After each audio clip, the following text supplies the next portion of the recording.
guys, congrats on the new film.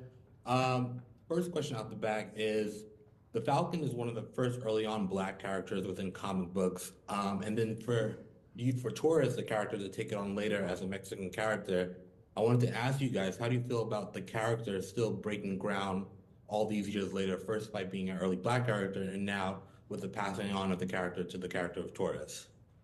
Well, I had many conversations with Stan Lee about this character when I got cast.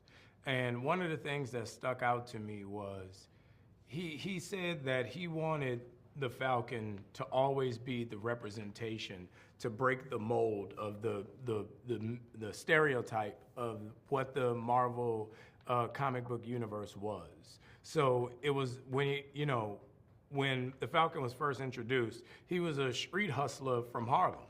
And then every time African American culture evolved in America, so did the Falcon or Sam Wilson in that comic book. So when Latino culture became so much more of a presence in the U.S., when Latinos needed that representation, the Falcon was the perfect character to utilize to bring that into the Marvel comic book universe because he's always represented that. He's always been the character that's every man's superhero, and that's what Captain America Brand New World is about.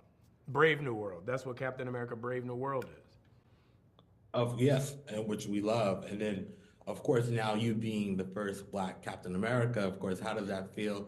Did you always think that would come to you? Because in the comics, it was a history of that mantle going to Bucky initially. So were you surprised when you got that initial conversation with Chris that you found out? No, the comic books, I was surprised. I was flabbergasted, actually. But the comic books have always been just a outline for what the movies would become, because it wouldn't be interesting to just take a comic book and make a movie of it word for word. So it's always been an outline. But if you look at the movies and where they go and, just the lineage movie to movie to movie, there was no way Bucky could have been Captain America because he had been on this whole mentally unstable journey where he had gone to Wakanda to try and get repaired. So you're going to take, for the mantle of Captain America, you're going to take a character who had gone through that mental trauma and make him Captain America? That wouldn't make sense. With the honor that Chris Evans and the humanity and the dignity that Chris Evans bestowed on Captain America, there was a certain level of pedigree that came along with that. So it makes sense that the shield will go to Sam Wilson for no other reason. It's because that's how Stan Lee wrote it. Of course. That makes sense. That makes sense. Danny, when working with a guy like Anthony, especially, I would have a hard time keeping a straight face most of the time. So how do you keep him centered when working with Anthony? How does that work for you? Because I can imagine it's hilarious. It's hilarious, but it's also, most importantly, look, does he workshop his 5 to 10 minute bits all the time? Yeah. Does he crack a joke here and there? Yeah. It's always that's to me a very obvious part, but the part that to me has illuminated the craft, but also me as a person, is Anthony's gonna be 10 toes down wherever he's at. He's gonna be honest and tell you how it is, and within that, as an artist, that is one of the most important features, which is to never sway from your artistry.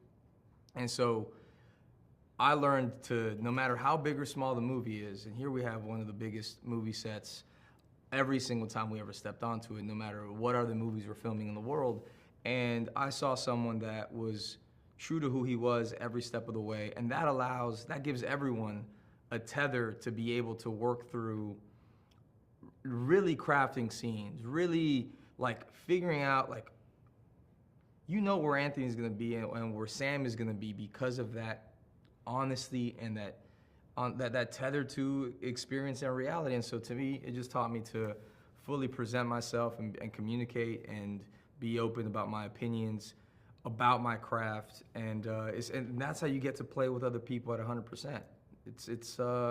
It's unlocked something in me that I think is hopefully gonna make me a better artist. And my jokes crushed. When I tell jokes I've worked on these jokes, and he would get mad. He would be in the corner. As soon as I would start telling a story, I would look over at him, and he would be like, God, God, because every time they crush on set.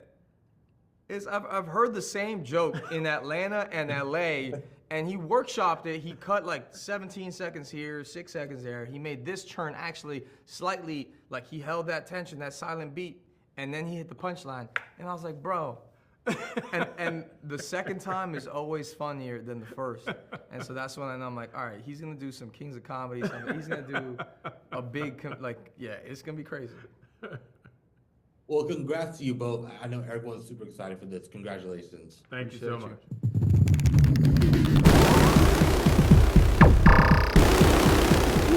much.